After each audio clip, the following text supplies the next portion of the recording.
예수님께서 우리에게 보여주신 예수님과 성, 예수님과 여자, 여성에 관해서 살펴보고자 합니다. 엊그저께 어떤 성도님들로부터 문자를 받았습니다. 연락이 오시기를 어떤 분은 이렇게 말씀하십니다. 목사님, 저는 목사님의 설교 말씀은 바빠서 잘 못 들어도 목사님의 성 강의는 아주 최대한 열심히 듣고 다 들었습니다. 듣고 반복해서 듣는데 어떤 것은 은혜스럽고 어떤 것은 매우 웃깁니다. 이번에 며칠 전에 올려드렸던 가늠하다가 붙잡혀서 예수님 앞에 끌려왔던 그 여자, 그 현장에서 예수님께서 손가락으로 바닥에다가 뭐라고 쓰니까 당장 기세가 등등해서 그 여자를 돌로 쳐서 죽이려고 했던 많은 종교 지도자들과 남성들이 슬금슬금 돌을 놓고 갔다는 그 예화를 제가 말씀드린 적이 있습니다. 근데 그것을 보시고 그 어떤 분이, 물론 남성분이에요. 목사님 너무 웃겨요. 슬금슬금 네 단골은 누구냐 짚어봐라 했더니 저요 제가 이렇게 표현을 했어요. 했더니 그거 보고 많이 웃으셨다고 이렇게 말씀하십니다. 어떤 청년은 목사님 원수를 사랑하라고 했는데 저의 원수는 여성들입니다. 가만히 보면 제가 넘어지는 것은 저는 헌금도 잘하고 예배도 잘 드리고 찬양도 잘하고 봉사도 잘합니다. 그런데 저의 원수는 여성들이기 때문에 저는 모든 여성들, 특히 이쁜 여성들을 많이 사랑해 줘야 할 것 같습니다. 또 어떤 분은 목사님, 제가 사실 말씀을 많이 듣는 것도 사실이지만 주기적으로 저는 그런 성적인 범죄에 넘어지곤 합니다. 성 이론 말고 어떻게 치료해야 되는지, 왜 그러는지를 알려주시기 바랍니다. 네, 제가요,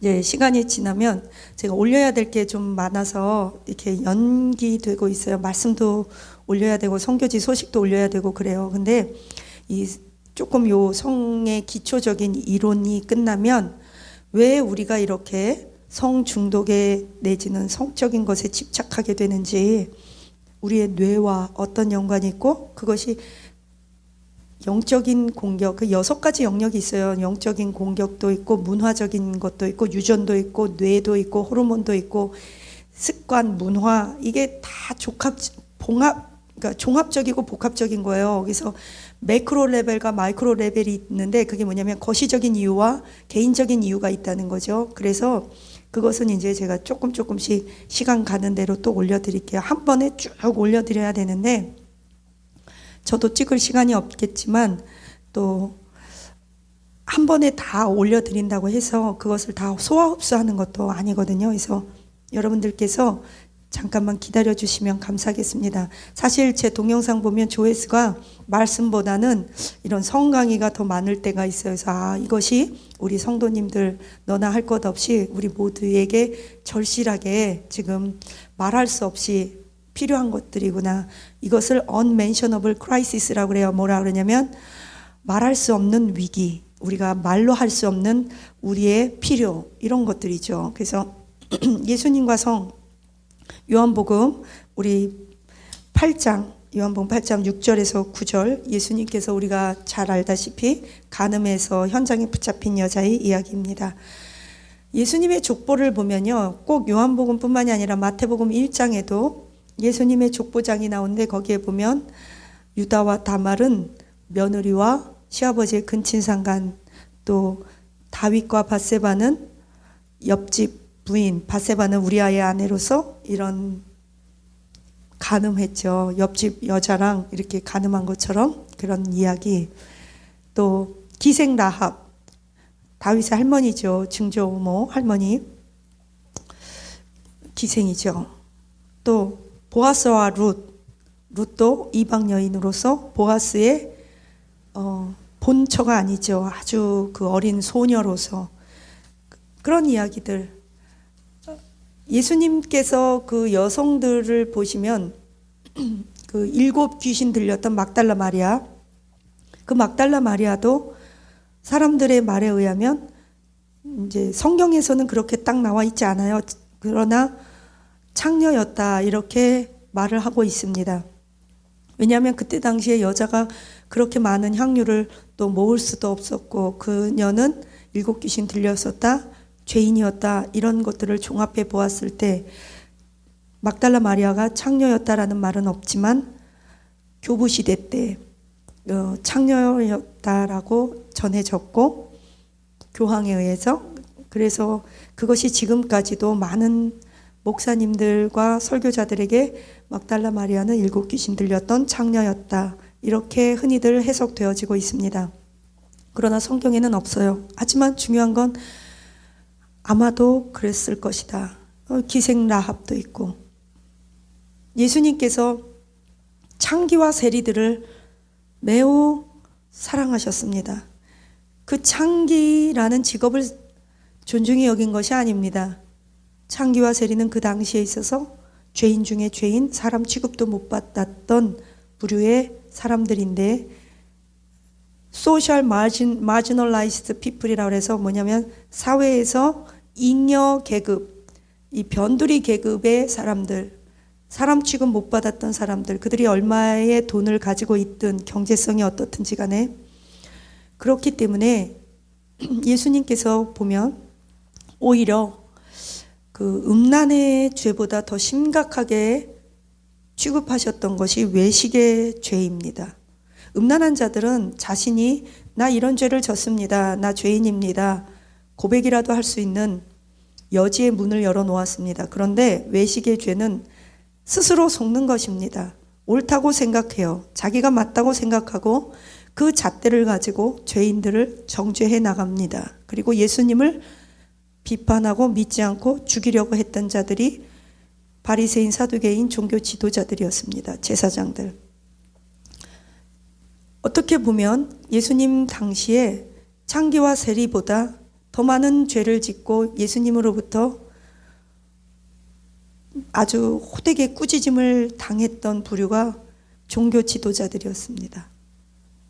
예수님은 구약의 많은 이런 절기, 율법, 그것을 폐하셨습니다. 그 이유는 예수님 자체가 유월절 어린 양이었기 때문에, 초막절, 유월절, 예수님 자체가 유월절 어린 양의 대속 제물이어서 그것을 폐하셨지만 더 강력해진 법이 있습니다. 그것이 바로 음란의 죄입니다. 너희 중에 누구든지 생각만 해도 여자를 보고 음욕을 품는 자마다 이미 간음했다고 합니다. 그러면 여자들은 남자들을 보고 음욕의 죄를 품지 않을까요? 그럴 일은 없습니다. 남자 혼자 바람필까요? 그럴 일은 없습니다. 그럼 여자 혼자 음란의 죄를 저지를까요? 그럴 일은 없습니다. 남자와 여자 다 포함되는 이야기입니다. 어쨌든 예수님은 그 음란의 죄에 대해서 구약보다 더 강력하게 수준을 높였습니다. 생각만도 범죄했다. 그리고 예수님은 외식의 죄에 대해서 음란의 죄보다 더 심각하게 꾸짖었습니다. 물론 음란한 죄가 음란한 죄를 지은 사람이 회개하지 않을 경우의 얘기입니다. 음란한 죄송해요. 정정할게요. 음란한 죄를 짓고 회개한 사람들은 오히려 외식하면서 회개하지 않은 사람보다 훨씬 더 예수님으로부터 자비와 긍휼, 용서함을 받았다는 거죠. 예수님은 창기와 세리의 친구였습니다. 그런데 예수님은 바리새인과 외식하는 자와 거짓 대제사장들과는 계속 충돌하셨습니다.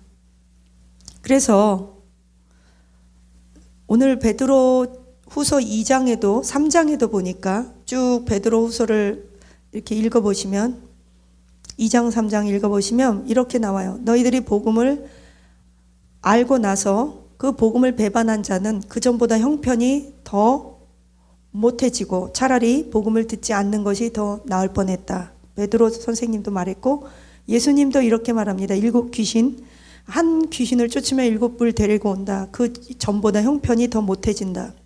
지금 무슨 말이냐면요. 우리가 복음을 듣고 회개했습니다. 그 베드로 선생님이 이래요. 개는 토한 것을 또 먹고 돼지는 씻겨놓으면 또 더러운 데 가서 뒹구른다. 한번 복음으로 우리가 거듭나고 영생을 얻었으면 구원받은 자답게 행동해라. 이렇게 말씀하는 거예요.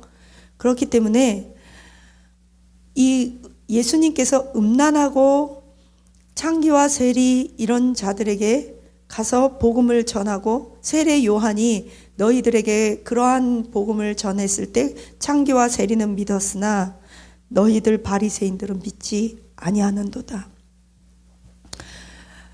예수님은 우리가 어떤 죄를 저질러도 용서해 주십니다. 그런데 예수님은 거만하고 회개하지 아니하고 외식하고 예수님을 끝까지 밀어내고 예수님을 믿는다 하면서도 끝까지 거만하고 거짓되고 탐욕스러운 사람들을 예수님은 계속 회칠한 무덤이라고 정죄하십니다. 이 세상에 죄 없는 사람은 없습니다. 의인은 없나니 하나도 없습니다. 맞습니다. 그런데 우리가 어떤 잘못을 저지르고 또 저질러요. 내가 안 해야지 그러는데 자꾸 해요. 그걸 중독이라고 그러잖아요. 그럴 때마다 기도하세요. 예수님 도와주세요.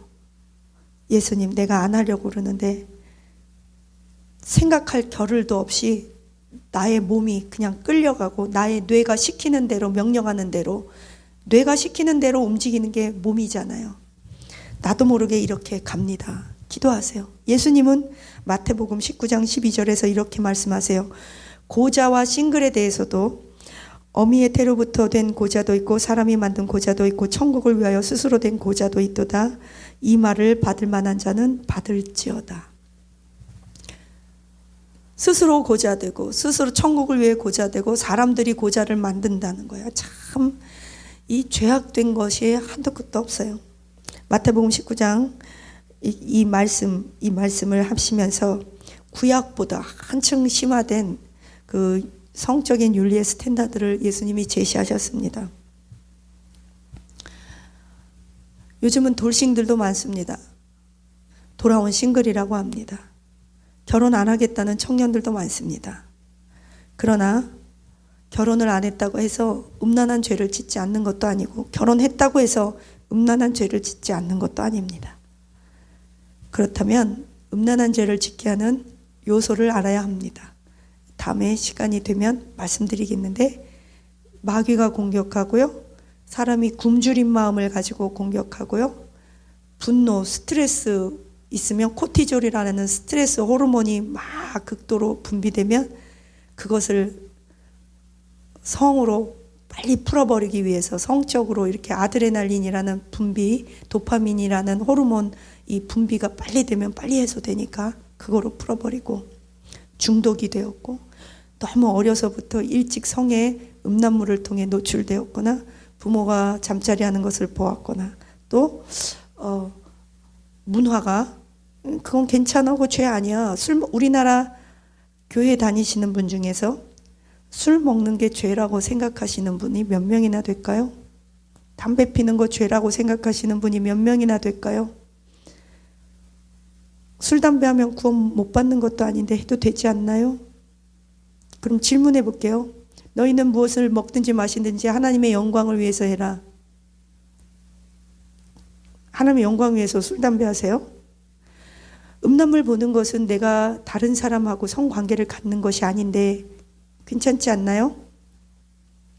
음란물 보면서 성령 충만하세요? 무슨 생각하세요? 어떤 큰 교회에 집사님이시고 거의 장로님급이세요? 3, 4대가 이렇게 믿는 집안이에요. 그런데 연세도 드셨어요. 음란물은 끊어야 돼요. 그랬더니 저는 종류별로 깔아놓고 있는데요. 음란물 보는 게 죄예요? 그거 정기적으로 봐줘야 정신건강에 좋아요. 교육부를 담당하고 계세요. 그분이. 눈으로 보는 거 굉장히 조심해야 돼요. 그거 보고 무슨 생각하겠어요? 그거 보고 무슨 생각하고 무슨 짓을 하겠어요? 혼자서 정신 좀 차려보세요. 거룩, 너희들 중에 그 죄는 모양이라도 버리고 우리는 하나님께 예배드리고 거룩하고 하나님의 형상을 따라서 지음받은 피조물이에요. 마귀는 하나님의 형상을 어떻게 해서든지 파괴시키려고 그래요. 우리가 하나님의 형상대로 지음받았기 때문에 우리에게 주어진 영적인 권위, 근엄함, 거룩함, 아름다움, 이 빛나는 광채, 하나님의 형상, 그 권세를 마귀는 직접 공격을 못하니까 우리 스스로 짓밟아 버리도록, 내팽개치도록 우리를 미혹해요. 그 중에 하나가 성이에요. 지금 과학이 얼마나 발전했는지 얼마 전에 유튜브를 보니까 인간의 유전자 4개를 하얀색 흰 쥐에게 유전자 4개를 넣었더니 그 쥐가 너무 똑똑해지더래요. 인간의 유전자 4개만 갖고도 그 쥐가. 그리고 공격성으로 변한대요. 똑똑해지고 자기 자아가 생기고 의견이 생기니까. 여러분, 하나님을 대적하고 하나님께 도전하기 위해서 하나님께서 우리에게 자기 의지를 주고 인격을 준 것이 아닙니다. 인격이 무엇입니까? 지정의, 의지, 감정, 지성을 주었어요. 이것을 하나님을 도전하고 하나님의 이름을 망령되이 일컫고 내가 내 중심적으로 본능적으로 살라고 한 것이 아니에요. 하나님께 경배드리고 거룩하고 하나님처럼 하나님의 아들답게 살라고 우리에게 인격으로 주었어요. 어느 부모가 세상에 자기 아들을 낳으면서 우리 아들은 음란물 중독자 되게 해야지, 그리고 자식을 낳고 우리 아이는 나서 마약 중독자 돼야지, 음란물 성 중독자 되게 해야지, 이혼시키고 이혼하고 바람피고 룸사롱 가게 추잡하게 살다가 죽게 해야지, 그렇게 하고 자기 자식을 낳는 부모가 어디 있겠어요? 미쳤죠, 세상에. 그런 부모가 어디 있겠어요. 악한 우리들도 내 자식은요 거룩하게 살기를 원하고, 부모는 가난해도 너는 잘 살길 원하고, 나는 비록 이런 실수를 저질렀어도 너는 그렇지 않기를 원하잖아요. 악한 우리도 그런데 하물며 거룩하고 온전하시고 영광과 권세가 하나님께 있는 그 하나님의 형상대로 우리를 똑같이 지었단 말이에요. 하나님은 우리에게 아름다운 것을 기대하신다는 거죠. 거룩한 걸 기대하시고요, 근엄하고 영광스럽고 권세 있는 걸 기대하세요. 그런데 마귀가 그것을 계속 성을 통해서 파괴시키고 우리가 짐승화되기를 원하는 것이 마귀예요. 마귀.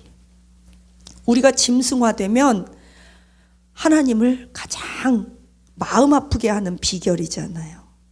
마귀는요 하나님 가슴 아프게 하기 위해서 우리를 공격해요. 우리를 망가뜨리고요, 우리 죄짓게 하고요. 마귀는요 힘이 언제 세지냐면 우리가 죄를 지을 때 우리의 죄를 마치, 이거는 그냥 제가 생각 표현하는 거예요. 마귀는요 우리의 죄를 벌컥벌컥 마시면서 살아요. 그리고 우리가 죄를 지면 마귀가 힘이 세져요. 그래서요 천사들이, 우리를 지키는 천사들이 힘을 잃게 만드는 것 같아요.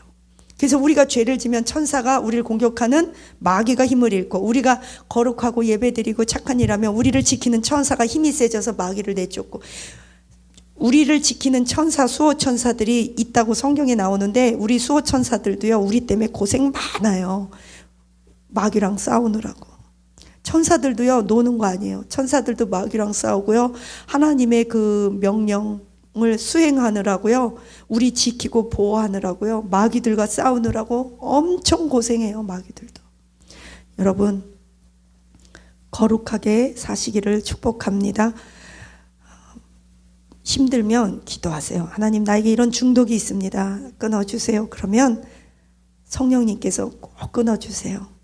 우리 기도 들어주세요. 천사가 도와주세요. 우리 안에 계신 성령님이 우리 기도를 들으시고 우리의 뇌를 치료하세요. 강력하게.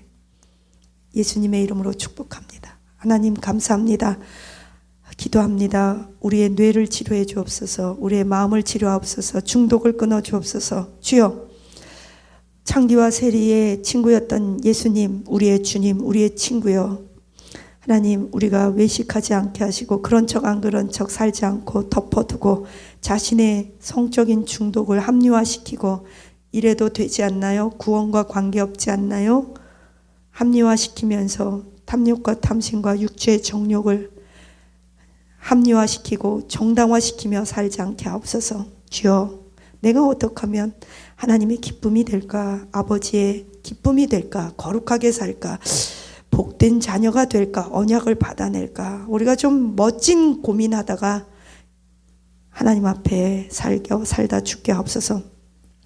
멋지고 아름다운 고민, 아름다운 눈물, 아름다운 고통 받게 하옵소서. 아름다운 갈등하다가 죽게 하옵소서. 허접하게 싸구려처럼 쓰레기처럼 개돼지처럼 살지 않게 하옵소서. 주님, 하나님이 주시는 거룩한 하나님의 형상을 금수와 버러지와 생명 없는 것과 맞바꾸지 않게 하옵소서. 이 세상의 것은 베드로 후서 3장에 말씀하시기를 다 불에 탄다고 합니다. 주님, 불에 타지 않을 것을 남기게 하옵소서. 예수님 이름으로 기도합니다. 아멘.